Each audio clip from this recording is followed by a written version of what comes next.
हाय पिलाମାନେ ମୁଁ ସୁଶ୍ରୀ ଶିକ୍ଷା ସରସ୍ୱତୀ ଚ୍ୟାନେଲ କୁ ତମମାନଙ୍କୁ ସ୍ୱାଗତ ଆଶା କରେ ତମମାନେ ଭଲରେ ଥିବ ପୂର୍ବ ଭିଡିଓ ମାନଙ୍କରେ ଆମେ +3 ପିଲାଙ୍କର ବହୁତ ସାରା ଟପିକ ଆଲୋଚନା କରି ସାରିଛୁ ତାଙ୍କର ଲଙ୍ଗ କ୍वेଶ୍ଚन आंसर पीडीएफ ଭିଡିଓ ରେ ଶୋ ହୋଉଥିବ ଦେଖିଥିବ ଯୋଉ ମାନେ ଚ୍ୟାନେଲ ରେ ଆଡ୍ ଅଛି ଆଉ ଯୋଉ ମାନେ ଚ୍ୟାନେଲ ରେ ଆଡ୍ ନା ନିହାତି ରୂପେ ଚ୍ୟାନେଲ ରେ ଆଡ୍ ହେଇଯିବ ତ ଆଜି ଆମେ एनईपी 2020 सिलेबस वाइज +3 ପିଲାଙ୍କର एमडीसी जो ରହିଛି पेपर से पेपर वाइज आज ଆମେ साहित्य और समाज लंग क्वेश्चन टाको आलोचना करिबा एटाको तमे लंग क्वेश्चन हिसाब रे लिखि परिबो आउ जो मानकर एटा एसे टाइप रे पडुची एसे जोटा रचना भलिया पडुची सेटा भी तमे ऐड करि परिबो किछि ए नै एतरे लंग क्वेश्चन एटा लंग क्वेश्चन पई भी तमर हेल्प हबो आउ एसे पई भी तमर हेल्प हबो एटा गोटे माने कोन कहै जिवो ए गोटे रे ही तमे दुईटा जिंस पाई परिबो ना कि खाली लॉन्ग क्वेश्चन हला अलगा आंसर हबो आ एसे पई अलगा आंसर किछि ना मु एम्ति गोटे आंसर लेखि के आनछि नोट ता जोटा कि तम लॉन्ग क्वेश्चन ले भी तमे लेखि परिबो आ एसे बा रचना रे भी तमे लेखि परिबो हैला तो उभय जो पिला भी वीडियो को देखुछो एसे लेखिबा पिला भी एटा को देखि परिबो फर्स्ट टू एंड जाय तम मान को पई एटा हेल्पफुल आ जोटा लॉन्ग क्वेश्चन हिसाब रे तमे लेखिया को जाउछो तमे एटा भी देखि परिबो किछि ये फरक आ भितरे नाही दुटा सेम आंसर ठीक अछि तो साहित्य और समाज एटा गुटे बहुत इंपोर्टेंट कथा साहित्य और समाज आमे समस्त भाबु साहित्य गुटे अलगा समाज गुटे अलगा किंतु साहित्य सब बेले सृष्टि होई थाए समाज रो जहा सब कविटीए जहा भी लेखे कवि हो गाल्पिक हो औपन्यासिक होंतु जे भी होंतु से जहा भी लेखंती समाज को लक्ष्य करिके समाज रे लोक समाज रे संस्कृति समाज रे घटुथिबा घटना सब को लक्ष्य करिके से साहित्य रचना करंती तांको कविता बा उपन्यास बा गल्प रे स्थान दियंती तो समाज बिना साहित्य अधा अधूरा जे भी लेखुचंती साहित्य से केमिति लेखुचंती तांको मनरु तो जहा भी लेखुचंती से तांको परिपार्श्व रे जहा भी देखुचंती समाज रे जहा भी देखुचंती ताकू से कवित्वर छाट देकी लेखुचंती तो साहित्य और समाज केबे भी अलगा न केमिति अलगा नो ताको हम लॉन्ग क्वेश्चन ले निहात रूपे देखिबा ठीक अछि पिला माने जो माने नुआ अच्छा चैनल ले निहाती जॉइन हे जिवो लाइक शेयर सब्सक्राइब कर दबो काहे ना आगो कमे एम्ति लॉन्ग क्वेश्चन आंसर गुडा को आणुथुबा ठीक अछि देखो साहित्य और समाज मध्य गभीर और अतुट अविच्छिन्न संपर्क रही साहित्य बिना समाज रो चिंताधारा निर्वाक हो जाए और समाज बिना साहित्य जीवन ही न होई पड़े समाज हेउची साहित्यर जन्मभूमि एवं साहित्य हेउची समाज आत्मा एही दुईटी परस्पर निर्भरशील और परस्पर को प्रभावित करुଥାଏ समाज हेउची साहित्यर जन्मभूमि समाज आगे जहा घटे ना ताहाकू कवि तार लेखनी माध्यम रे कल्पनार छाट दे किंबा ताकू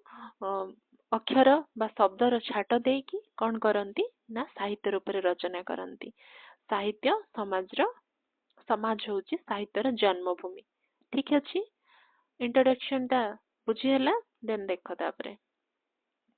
साहित्यर अर्थ साहित्य माने मनुष्य जीवनर अनुभव भावना चिंता आशा निराशा और संघर्षर कलात्मक प्रतिफलन मनुष्य जहाँ अनुभव करे मनुष्य जहाँ चिंता करे जहाँ आशा निराशा कष्ट भल मंद दुख सबको नाटकीय आकार रे बा उपन्यास आकार रे बा गल्प आकार रे बा प्रबंध आकार रे लेखक तार बही रे से कागज फर्दरे साहित्यिक लेखे जहाँ को साहित्य कहा जाए कविता गल्प उपन्यास नाटक प्रबंध इत्यादि साहित्यर भिन्न भिन्न रूप साहित्य मानव को संस्कार प्रदान करे और समाज को सचेतन करिबारे गुरुत्वपूर्ण भूमिका निभाए पिला माने ए लॉन्ग नोट टी निश्चित रूपे पूरा सिंपल लेखा जायछि आ ए सिंपल वर्ड भितरे बहुत किछि तथ्य लुचि ही कि रहिछि बुझिबा को ट्राई करियो वीडियो टी एंड जाय देखिबो बुझा बुझौछि बुझिबो देन तमे ए वीडियो रो स्क्रीनशॉट नै कि तमे एटा को सिखी कि लॉन्ग क्वेश्चन कि लिखि परिबो कि एसे रूपे लिखि परिबो ठीक अछि पूरा सिंपल वर्ड रे मु लिखि छि जेंते तमे बुझी परिबो ठीक अछि तमे माने +3 पिला माने जो माने पढुछो तम मान को पई एटा तम माने तो निहाती बुझी परिबो ठीक से आ तमठु जो माने कम एज रे +2 पिला कि अन्य पिला माने एसे पई लिखुचंती से मान को भी एटा बुझिया पई सहज हबो तो चलो समाज रो अर्थ समाज हेउची मनुष्य मानकर एक संगठित जीवन प्रणाली ଯେଉଁଠାରେ ଆଚାର ବିଚାର ରୀତି ନୀତି परंपरा संस्कृति और मूल्यबोध रही है। समाजरे मनुष्यर सुख दुख अन्याय न्याय उन्नति पतन समस्त दृश्यमान हुए। पिला माने एई समाज रे कोन रही समाज रे मानव माने रहुचंती पशु पक्षी जीव जगत सेମାନଙ୍କ କଥା ଛାଡ଼ ସେମାନେ ତ କଥାବାର୍ତ୍ତା ଜାଣନ୍ତିନି କି ସେମାନେ କଣ ସେମାନେ ଆମ ମନୁଷ୍ୟ ମାନଙ୍କ ଠାରୁ ଢେର ଅଲଗା। ତ ମତେ କୁହ ପିଲାମାନେ ଯୋଉମାନେ ସମାଜରେ ରହୁଛନ୍ତି ସେ ହଉଛନ୍ତି ମଣିଷ। ଏଇ ସମାଜରେ ମଣିଷ ମାନେ ଯେତେ ତାଙ୍କର ରୀତି ନୀତି ପରମ୍ପରା କଥା କହିବା ଶୈଳୀ ସଂସ୍କୃତି ମୂଲ୍ୟବୋଧ ମାନବିକତା ଯାହାବି ଘଟଣା ଖରାପ ଭଲ ଯାହାବି ଲୁଚି ରହୁଛି ଏଇଟା ହଉଛି ସବୁକୁ ନେଇକି ଏ ସମାଜ ଗଠିତ। ଭଲ ମନ୍ଦ ଦୁଃଖ ଲୁହ ହସ କାନ୍ଦ ଏଇ ସବୁକୁ ନେଇକି ତ ସମାଜ ଗଠିତ ନା। ସମାଜରେ କେହି ଭଲରେ ରହୁନି କି କେହି ଖରାପରେ ରହୁନି, ସବୁକୁ ମିଶେଇକି ସମାଜ ରହୁଛି ନୁହଁ କି? ଠିକ ଅଛି ଦେଖ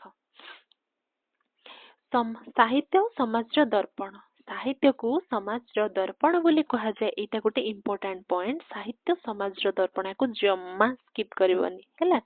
ଜମା ସ୍କିପ୍ କରିବନି। ସାହିତ୍ୟ ହଉଛି ସମାଜର ଦର୍ପଣ। ଏଇଟା ଯୁଗ ଯୁଗର ଗୋଟେ ଇମ୍ପୋର୍ଟାଣ୍ଟ ପଏଣ୍ଟ। ଆଜିର ଇମ୍ପୋର୍ଟାଣ୍ଟ ପଏଣ୍ଟ ନୁହଁ, ଏଇଟା ଯୁଗ ଯୁଗର ସାହିତ୍ୟ ହଉଛି ସମାଜର ଦର୍ପଣ ବୋଲି ଏଇ ପଏଣ୍ଟଟା କେବେ ନା କେବେ ଗୋଟେ ଶୁଣିଥିବ ତମେ ମାନେ। ସାହିତ୍ୟକୁ ସମାଜର ଦର୍ପଣ ବୋଲି କୁହାଯାଏ କାରଣ ସାହିତ୍ୟ ସମାଜର ସତ୍ୟ ଚିତ୍ରକୁ ପ୍ରତିବିମ୍ବିତ କରେ।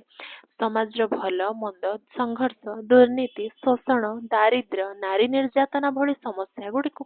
ସାହିତ୍ୟ ନିର୍ଭୟ ଭାବେ ପ୍ରକାଶ କରେ। ଏହା ମାଧ୍ୟମରେ ମନୁଷ୍ୟ ସମାଜର ସତ୍ୟକୁ ବୁଝିପାରେ। ବହୁତ ସାରା ଲେଖକ ଯାହାବି ଲେଖିଛନ୍ତି, ଧରିନିଅ ଫକୀର ମୋହନ ସେନାପତି ରେବତୀ ଲେଖିଛନ୍ତି। ସେଠି ସେ କଣ ଲେଖିଛନ୍ତି? ସମାଜରେ ଯେତେବେଳେ ନାରୀ ମାନେ ଶିକ୍ଷିତ ନଥିଲେ, ନାରୀ ମାନଙ୍କୁ ପାଠ ପଢିବାକୁ ଦିଆଯାଉ ନଥିଲା, ସେଇ ଘର ରୋଷେଇ କରିବା, ସେଇ ଘର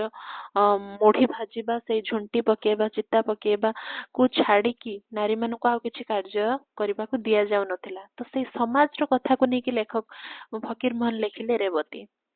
ସେଇ ସମାଜର କଥାକୁ ନେଇକି ଫକୀର ମୋହନ ଲେଖିଲେ କଣ? ସଭ୍ୟ ଜମିଦାର। ସେ ସମାଜର କଥାକୁ ନେଇକି ଫକୀର ମୋହନ ଲେଖିଲେ କଣ ନା ଯୋଉ ସେତେବେଳେ କଣ ଥିଲା କନ୍ୟା ସୁନା ଯୋଉ ଥିଲା, ସୁନା ଦଉଥିଲେ, ବହୁତ ସାରା ଯୌତୁକ ଦଉଥିଲେ, ତାପରେ ଯାଇକି କନ୍ୟାକୁ ବାହାଘର କରଉଥିଲେ। ତ ଏଇ ସବୁ ସମାଜରେ ଘଟୁଥିଲା। ସିଏ ତାକୁ ଗଳ୍ପ ଆକାରରେ କଳ୍ପନା ଦେଇକି ଦିଟା କଳ୍ପନାର ଚରିତ୍ରକୁ ଦେଇକି ସେ ଲେଖିଥାଇ ପାରନ୍ତି, କିନ୍ତୁ ସମାଜରେ ସତରେ ଏହା ଘଟୁଥିଲା ନୁହଁ କି? ସମାଜରେ ସତରେ ଏହା ଘଟୁଥିଲା। ସମାଜରେ ଲୋକମାନେ ଯୋଉ ଟାଇପ ର ସେତେବେଳେ ଥିଲେ, ଯେତେବେଳେ ଫକୀର ମୋହନ ଥିଲେ ସେତେବେଳେ ଯୋଉ ଟାଇପ ର ଥିଲେ ସେ ସେଇ ଟାଇପ ରେ ଲେଖିଛନ୍ତି। ଏବେ ଯେମାନେ ଔପନ୍ୟାସିକ ଏଇ ବର୍ତ୍ତମାନର ଯୋଉମାନେ ଗାଳ୍ପିକ ସେମାନେ ଏବେକାର ସମାଜକୁ ନେଇକି ଯାହା ଲେଖୁଛନ୍ତି ନୁହଁ କି? ଯେମିତି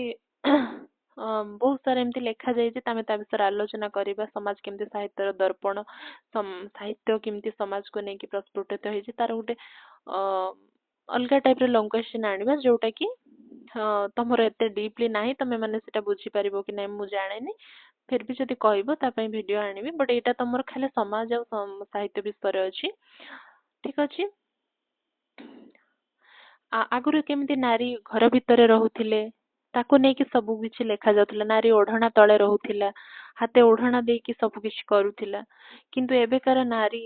ଫିଲ୍ମ ହଲରେ, ଏବେକାର ନାରୀ ସହରର ଗଳି କନ୍ଦିରେ ସବୁଆଡେ ଦେଖିବାକୁ ମିଳୁଛି। ଏସବୁକୁ ନେଇକି କବି ମାନେ ଲେଖୁଛନ୍ତି, ଯୋଉମାନେ କି କଳ୍ପନା ହେଇଥାଇପାରେ କିନ୍ତୁ ଘଟୁଛି ତ ସତ୍ୟ ସମାଜରେ, ସେ ସବୁ ସତ୍ୟ। ଠିକ ଅଛି? ତ ସେଇଥିପାଇଁ ସାହିତ୍ୟ ହଉଛି ସମାଜର ଦର୍ପଣ। ସମାଜ ଯାହା କରେ କବି ତାକୁ ଦର୍ପଣ ଆକାରରେ ଲୋକଲୋଚନକୁ ଆଣିବା ପାଇଁ ସାହିତ୍ୟକୁ ବ୍ୟବହାର କରେ। ଉପନ୍ୟାସ ଲେଖିକି ଲୋକଙ୍କ ସାମ୍ନାକୁ ଆଣେ, ଗଳ୍ପ ଲେଖିକି ଲୋକଙ୍କ ସାମ୍ନାକୁ ଆଣେ, କବିତା ଲେଖିକି ଲୋକଙ୍କ ସାମ୍ନାକୁ ଆଣେ। ବୁଝିହେଲା? ଚାଲ ସମାଜ ଉପରେ ସାହିତ୍ୟର ପ୍ରଭାବ। ସାହିତ୍ୟ କେବଳ ସମାଜକୁ ଚିତ୍ରିତ କରେ ନାହିଁ ତାହା ନୁହେଁ, ବରଂ ସମାଜକୁ ପରିବର୍ତ୍ତନ କରିବାର ଶକ୍ତି ମଧ୍ୟ ରଖେ। कौन बहुत सुंदर कथा लिखाई देख साहित्य केवल समाज को चित्रित करेनि साहित्य केवल समाज रे जहाँ घटुची ताको आनिकी जो बहिरे लेखुचंती ताको आनिकी रूप देकी नाटकीय आकार लेखि लोकन को मनोरंजन करूचंती से नुह साहित्य बरं समाज को परिवर्तन भी करैबार शक्ति रखे कवि जने लेखनी मन रे एमिति किछि लेखि दियंती ना ताको पढ़ी कि हमर नूतन शक्ति अद्भुतय हुए नूतन चिंताधारा आमर आसे कि हाँ सतरे तो कवि जने ठीक लिखिचंती हाँ कवि जने या लेखिया को चाहुचंती साहित्य कवि बहुत किछि लेखि दियंती जो गाल्पिक औपन्यासिक से बहुत किछि लेखंती साहित्य रे आ जोटा कि हम मान को सुधारिबा उद्देश्य रे लिखि थांती समाज को सचेतन करबा उद्देश्य रे लिखि थांती देशभक्तिमूलक साहित्य लोकमानक मनरे देश प्रेम जगाए सामाजिक अन्याय विरोध रे लोकमानक लढिबा को प्रेरित करे साहित्य समाज नीतिगत शिक्षक साहित्य मनुष्य को नीति मानविकता प्रेम सहानुभूति और समवेदनार शिक्षा दिए यह मनुष्य को सत्य न्याय और धर्म पथरे आगे नहीं जाए सुसाहित्य पढ़ी मनुष्य निज चरित्र को सुधारी पारे ठीक अच्छे सुसाहित्य पढ़ी गोटे भल साहित्यर लक्ष्य होची मनीष को सुधारिबा मनीषर चरित्र को सुधारिबा समाज को सुधारिबा गोटे सुसाहित्यर लक्ष्य बुझीगला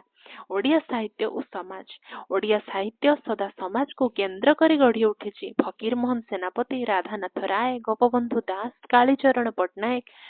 कालीचरण पाणिग्राही परी साहित्यिक माने समाज सत्य चित्र को निज रचना रे उपस्थापन करिसंदी तांकर रचना रे समाज सुधार रे अग्रणी भूमिका नेछि एमानकर गल्प जते बेले तुम माने पढ़िबो ना तमे माने जानि परिबो समाज को केते समाज निच्छक प्रतिछवि से माने तांको गल्प रे देइचंती संपूर्ण सत्यता को उठेई आनि कि से माने लिखिचंती ठीक अछि